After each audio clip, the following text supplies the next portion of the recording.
नमस्कार। म आज फेरि तपाईँहरूमाझ आइपुगेको छु बिआर गेवाली हैन। हाम्रो युट्युब च्यानल कोच बिआरसीमा सम्पूर्ण स्वागत गर्दछु। सर्वप्रथम म आज पब्लिक स्पिकिङको बारेमा केही सिकाउन गइरहेको छु। त म आफै सिक्दैछु, सिकाउँदैको लागि यो प्रोग्राम मैले युट्युब च्यानल खोलेको थिएँ र आज धेरै खुसी लाग्छ। धेरैजनाले हेरिदिनु भएको छ, माया पनि गर्नुभएको छ, खुसी पनि लाग्छ र म पनि त्यहीबाट सिकाउँदै अगाडि बढ्ने हो। यही क्रममा पब्लिक स्पिकिङको बारेमा थोरै अलिकति डिटेल भन्न चाहन्छु। म सुरुमा आजभन्दा करिबन 4 वर्ष पहिला मलाई आफ्नो परिचय दिनु पनि नआउने, मासमा 4 जना अगाडि बोल्नु पनि नआउने, आफ्नो परिचय दिनु पनि आएको थिएन कुनै प्रोग्राममा जाने बेलामा। त्यो सिचुएसन थियो र यसरी हामी दिनदिनै प्रोग्राममा जाँदै गरे। प्रत्येक महिना ठुल्ठुलो प्रोग्राममा सेमिनार एटेन्ड गरेँ, अरू प्रोग्राम विकली प्रोग्राम एटेन्ड गर्दै गएँ। यसरी प्रोग्राम एटेन्ड गर्दा अलिकति बिस्तारै ग्रोथ गर्दै गयो र मैले सानो मौका पाएँ। पहिला 8-10 जनामा अलिकति बोल्ने आफ्नो हैन, त्यसपछि गएर अलिकति 20-25 जना गर्दै थोरै अगाडि बढ्दै गयो। आफूलाई अलिकति कन्फिडेन्स, म यति अब एसियामा त बोल्छु भन्ने भयो। त्यसपछि मैले केही बुक पढेँ, केही ट्रेनिङ लिएँ हैन। यसमा स्पेसली मैले थ्याङ्क यू भन्नुपर्दा हाम्रो डाक्टर तारा प्रसाद गिरी हुनुहुन्छ, उहाँलाई मैले थ्याङ्क यू भन्छु हृदयदेखि नै। उहाँको प्रोग्राम एटेन्ड गर्ने बित्तिकै मैले अझै राम्रो सिक्न पाएँ।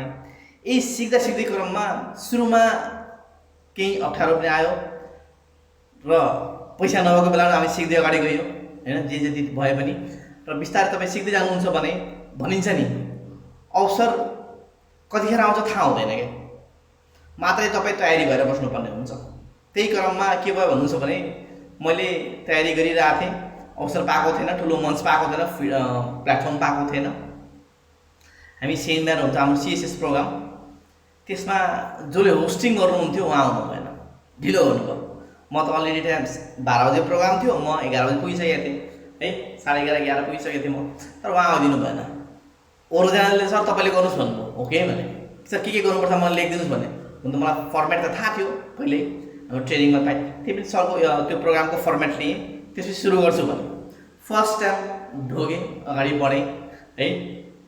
एक्लै थिएँ हैन। अब त्यो हलमा 700 जनाको हल थियो, उहाँलाई 3 घन्टा होल्ड गर्नुपर्ने, स्टेप बाई स्टेप 3टा 4टा प्रश्न। र यही क्रममा 3 घन्टा होल्ड मजाले गरेँ। धेरैले एप्रिसिएट गर्नुभयो, खुसी पनि लाग्यो हैन। म एक्लै पनि गर्न सक्ने रहेछु है अब त भनेर। त्यसपछि फर्केर हेर्नु परेन कहिले पनि। भन्नुको चाहिँ के हो भने, अगर मैले हिजोको दिनमा तयारी नगरेको भए के मौका आउँथ्यो त मलाई? नेभर आउँदैन थियो। अहिले करिबन 1 वर्ष भइसक्यो, अहिले 500-1000 जनाको प्रोग्राम मजाले चलाउँछु एक्लै। कम्बिनेसनमा केही फरक पर्दैन जहाँ गए पनि हैन। जुनसुकै सिचुएसनमा पनि म हाम्रो अडियन्सलाई ह्यान्डल गर्न सक्छु हैन। त्यही क्रममा पनि सिकाउने मौका पाएँ एउटा इन्स्टिट्युटमा, किन 20 जनाको समूहलाई मैले सिकाउने मौका पाएँ हैन। त्यस बाबत केही पारिश्रमिक पनि पाएँ। यसरी बिस्तारै हैन। र मैले सिक्ने क्रममा त धेरै अप्ठ्यारो हुन्छ, बट तपाईँ सिक्नै पर्छ, त्योभन्दा अरू विकल्प केही छैन। म पनि सिक्दैछु। सिक्न तपाईँले सानो चिजहरूबाट गर्नुहोस्। म के भन्छु भने तपाईँ तयारी हुनुहोस्, मौका अवश्य आउँछ। किन म हिजो तयारी नभएको त्यो मौका मबाट जान्थ्यो सायद हैन। अब अहिले अरूजनाले मलाई होस्ट गरिदिनुहोस् तपाईँले भन्नै पर्दैन, म आफै पुगे मात्रै हुन्छ। तर किन आउनु भएन भन्नुहुन्छ। त्यस बापत मैले अरू प्रोग्रामले होस्टिङ गर्न मौका पाएँ र यही क्रममा म बिस्तारै पब्लिक स्पिकिङ सिक्दैछु, सिकाउँदै अगाडि बढिरहेको छु। आई होप तपाईँले केही सिक्नुहुनेछ। त्यो भएर म सबैलाई के भन्छु भने धेरैभन्दा धेरै सिक्ने प्रयास गरौँ, सिक्दै अगाडि बढ्दै गरौँ। यसरी तपाईँले आफूलाई निखार्नुहुन्छ। र पब्लिक स्पिकिङमा अर्को एउटा महत्त्वपूर्ण कुरा, सुरुको 2 मिनट एकदम गाह्रो हुन्छ, 1 देखि 2 मिनट। त्यो सिचुएसनमा हामीले आफ्नो ह्यान्ड मुभमेन्ट, बडी मुभमेन्ट जति पनि छ त्यसलाई सबै पर्फेक्ट तरिकाले गर्नुपर्ने हुन्छ हैन। अब अहिले म बोलिरहेको छु, मेरो स्ट्रक्चर नमिलेको हुनसक्छ। त्यो भएर म के ध्यान दिनुपर्ने हुन्छ भने मैले आफ्नो बडी स्ट्रक्चरलाई पनि हेर्नुपर्ने हुन्छ है।